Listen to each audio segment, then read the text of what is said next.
Good afternoon, and welcome to another episode of Unscripted and Unchained RPG Review. I am DM Bloodworth, and as you can see by the graphics, today's the fourth episode of Your Table, Your Dice, Your Fun. So this is a feature I started probably about a month and a half ago, where I talk about my gaming for the week, and give you the opportunity to chime in on the comment section and talk a little bit about your gaming for the week as well. So I felt the need for this feature on the channel because I didn't believe that enough of us that are on YouTube or enough of us that are just engaged in the hobby that might visit and watch YouTube. I didn't believe that enough of us are actually talking about our gaming and what we're actually doing, what fun we're having while doing it, and just to be on the lighter side of the hobby. Because a lot of times, a lot of these conversations that are taking place, or debates, or disputes, or whatever, on YouTube or on Twitter, people are involved with just arguing about gaming rather than talking about the positives of the gaming. So I wanted to create this feature on the channel to give us all an opportunity to talk about, the really cool and fun things that we've been doing at our tables.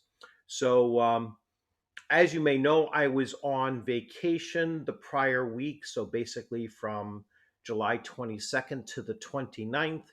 And, picking up with Monday, I was still kind of in, wind down mode from vacation on Monday, although I did actually return to work on Monday. And then Tuesday night, I ran my Castles and Crusades campaign, and it was the first semi play session of it. We did a little bit of tweaking with Roll20, and so a good 35 to 45 minutes of it was just tweaking a few things with Roll20, and then we went right into actual gameplay. And I will switch gears and go to that screen in a few moments.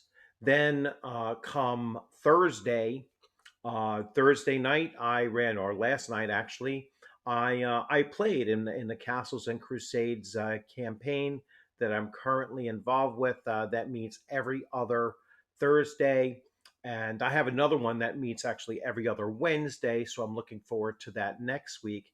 So every week I'm going to have at least two game sessions to talk about. One is either going to be AD&D First Edition, my own campaign that I'm running. It could also be on those alternating weeks. It'll also be potentially a Castles and Crusades on a Tuesday night. I also have a Castles and Crusades campaign that I'm running on Sundays. So that hasn't met yet.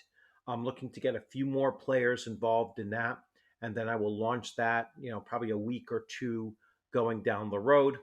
And so it's all coming together really, really well. So I have a great group of players for both game systems right now. So I'm around 14 or so individual players. So really excited about that.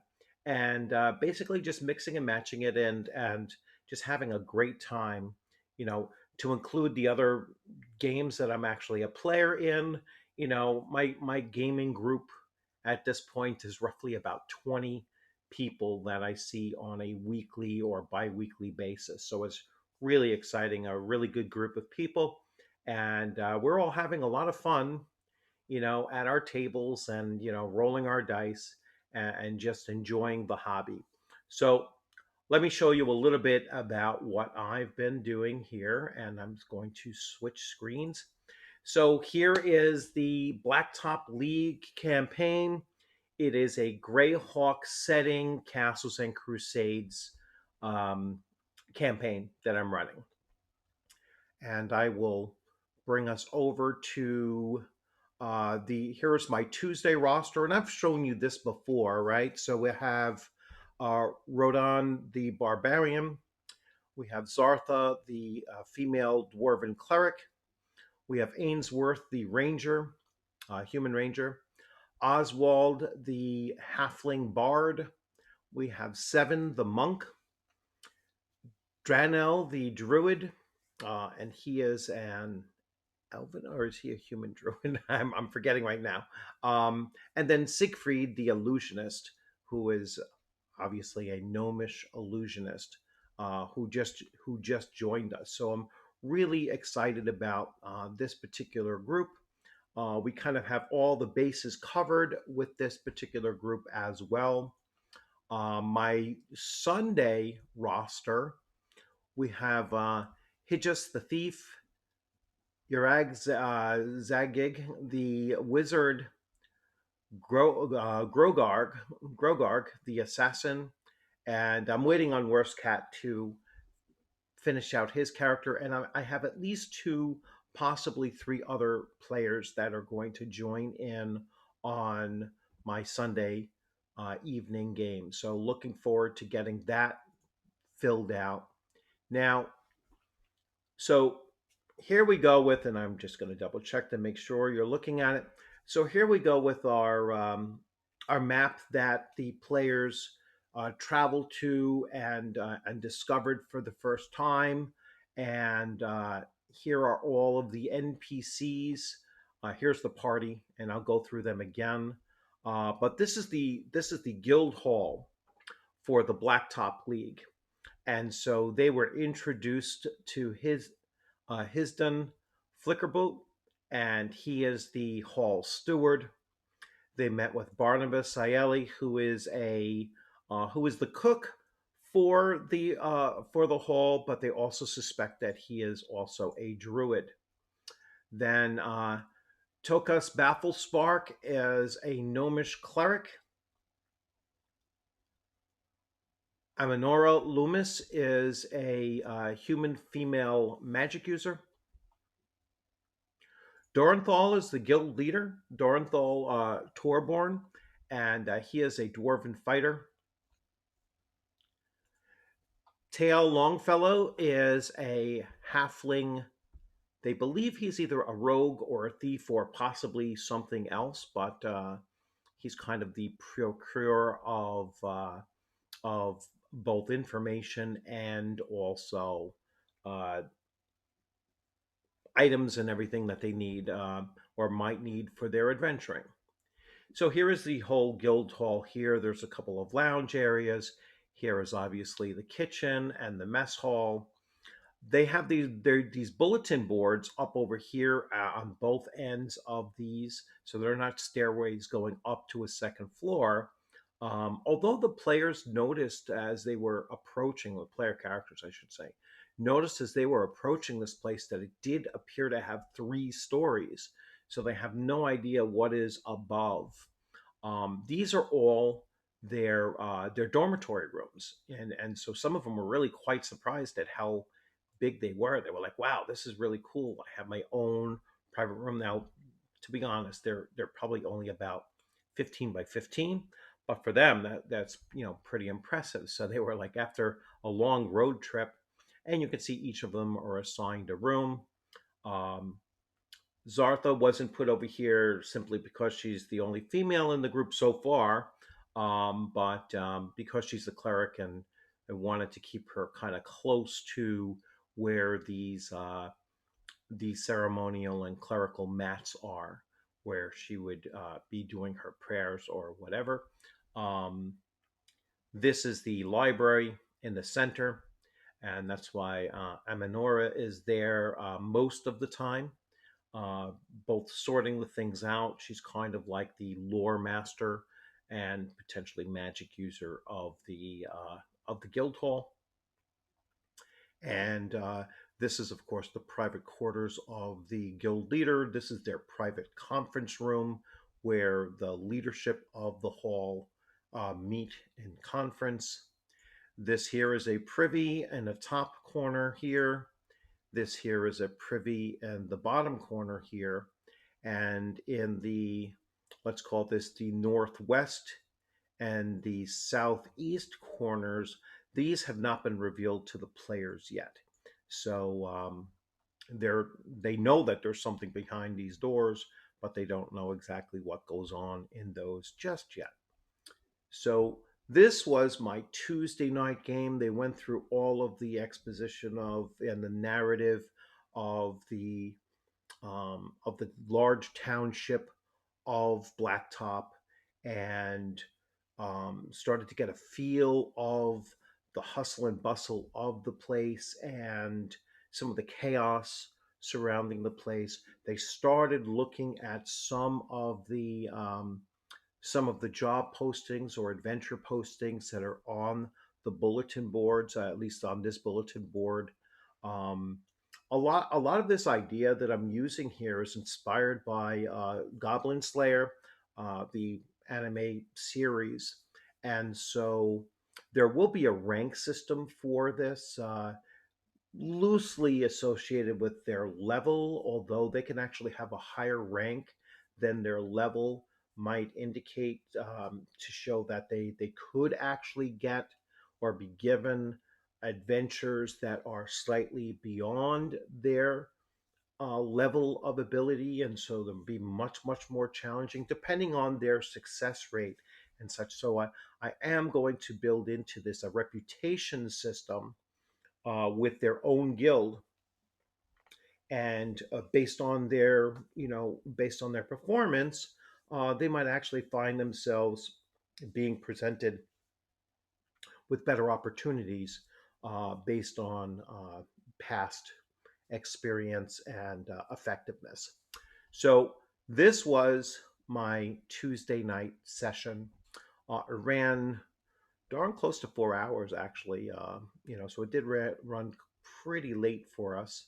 I usually have a limit of about 3.5 hours or so before especially since I worked that day, so I was kind of exhausted, but it was a good experience. Now the second game, I'm going to make sure that you're looking at. So this was my Thursday night game. Um, and Nightmaster is our castle keeper for this. And I'm just going to launch into this game, and I'm just going to show you.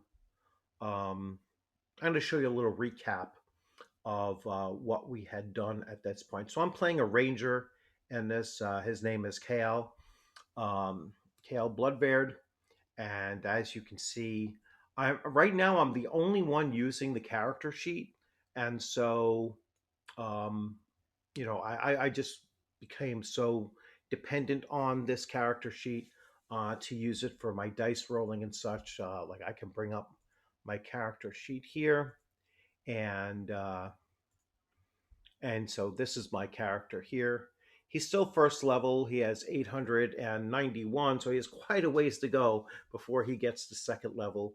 And he's a human, so he has three primary attributes of constitution, strength, and dexterity, which means that when he's rolling any of those attributes or against any of those attributes, he will have a target number of 12 as opposed to 18, and then any of his modifiers get added into that as well. So during the session, I'll switch to journal here. So they killed a slime creature. I believe it was a gelatinous cube that gave us 268 experience points, um, which was um, which was divided amongst the four party members, plus another 79 experience points from coinage and other treasures, which broke down to being 87 XP each, plus 19 gold pieces each. Then we fought a ghoul like creature, an undead creature. It might have been even more powerful than a ghoul. Um, and that gave us 212 experience points. We didn't actually defeat it. We just the cleric of the group had turned it, and it just fled. So we gained either the full amount of XP because it was technically defeated, or possibly partial. Not quite sure. but that gave us 53 experience points each. And then from the previous from the previous session, we had gained access to a large hold of coins and such, and so that gave us the remainder of it. It was 195 experience points plus 195 gold pieces, and so everything collectively um, added up. From the previous session, we gained 703 XP each and 295 gold pieces. So uh, when I returned to this, because I missed the 1 week session just before I was actually leaving the very next day, so I could not attend the Thursday night game. Um, so anyway, once all was combined up, I used 165 gold pieces to upgrade my armor. So I upgraded from studded leather to a chainmail hauberk, and a chainmail helmet coif. So it certainly increased my character's armor class, which was great. So let me get back to let me close this and get back to here. We're not currently on a map, or the map that we're on is kind of blacked out. So unfortunately, I can't show you what we were on. But here, there's a lot of detail here. Like this is the feudal holding. So I believe this is where we're kind of set up. So this is the town that we are in, and then there's there's some pretty cool stuff that the castle keeper has included for us to, take a look at. Um, and so there's some nice maps here, and then here is the surrounding area. Unfortunately, like I said, I don't have that much control over, this. I'm not the, oh, I love that icon, which is not something I've looked at for a while yet. So yeah, that's really cool looking. And then here are some notes on the religion of this particular world. So this particular world is set in Albion, a new Albion, and it is a monotheistic world, or at least most of the people are monotheistic, and so this is the religion of most of the people encountered. So this one is going over really well. I'm really enjoying it. I like playing the ranger class in Castles and Crusades. I mean, rangers are pretty cool whether you're playing D&D or Castles and Crusades. So they're a pretty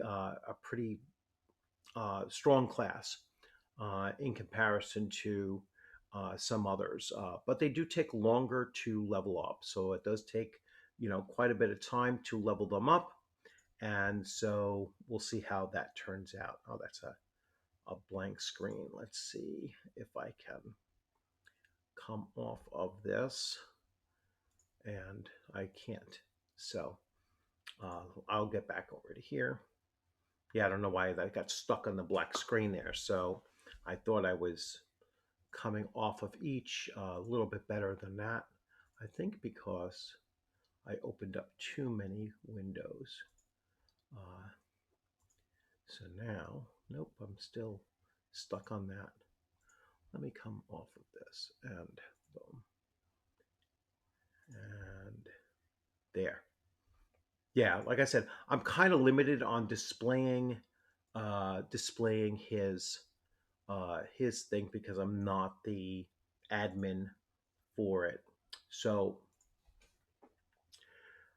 on top of all of that has been going on, I've also started, since I got back from vacation over the weekend, and I talked about this in another video. You can kind of see right behind me, right there, is this huge binder of all these art cards that my older brother gave me.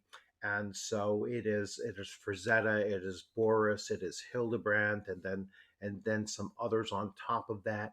I picked up some Conan cover art cards as well from the various magazines of Conan, whether it be Conan, Savage Sword of Conan, or the Conan comic books.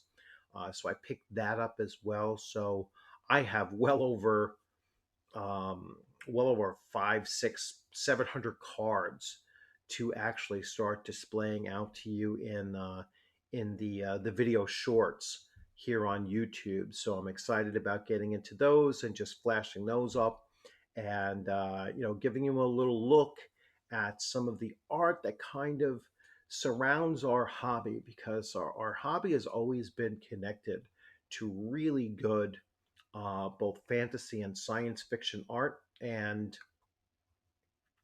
from literally dozens, if not even 100 or more um, artists that are just world renowned, and just the best of fantasy and science fiction artists are in one way or another associated with not just comic books but also tabletop role playing games as well. So it's always nice to have different ways of showing that art off to you, and these collectible cards are a really good and easy way to do that. Plus, they have some interesting stories on the back of them, or details about what they're actually depicting and such. And I will spend some time doing that as well. I'm going to get back to doing the novel series that I've been doing. I have one more book left of the Greyhawk Adventures, and then I'll look to see what's the next series of novels I'll start taking a look at. I picked up a couple new Castles and Crusades books, so those videos will be coming up in the next couple of weeks as well. So now that I'm on kind of a 3 week break from working until August 28th, actually, I will have a lot more time to get back to putting out some videos. So last channel note, I switched up my Twitter account, and so now the channel has its own Twitter account. So you can find me. It'll be in the link in the description as well. But it is now on Twitter. It is you, just the letter U, and you. So as Unscripted and Unchained RPG Review. So it is at UNU RPG Review. That is on Twitter. And so now you can, if you were following DM Bloodworth on Twitter, now you can follow Unscripted and Unchained on Twitter. And, I welcome you to follow, and I will follow you in reciprocity, and build that